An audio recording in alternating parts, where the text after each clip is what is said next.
O'rtoqlar, sizlarda ham doim yomon narsani o'ylab yuradigan odam bormi? O'sha tanishinglar bormi? Doim hamma narsani minus tomon o'ylab yuradigan.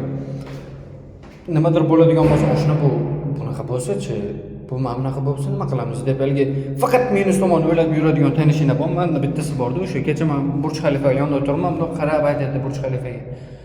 Oshna bu qulab tushsa hozir nima qilamiz deydi. O'shalar miyiz qanaqa ishlarkan, kecha biz aylanib yurdik, bitta akaga u yordam qilmoqchi, u bola yaxshilik qilmoqchi u akaga, lekin shuna boradi. Oshna hozir men u odamga gapirsam, meni urishib tashlamasmikin?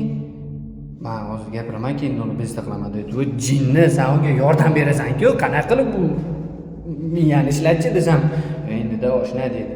Ko'p holatdalik minus tomon o'ylaydi, nima desa bo'ladi? Ularning miyiz qanaqa ishlashini men bilmayman-da. Yaxshilik yoki-da yaxshi tomon o'ylaylik degan narsa yo'q. Ular uchun bitta oy, ya'ni 30 kun polni qorong'i. 15 kun yorug', 15 kun qorong'i deyiladi-ku, ular uchun polni qorong'i. Islom sen yaxshi ko'raman.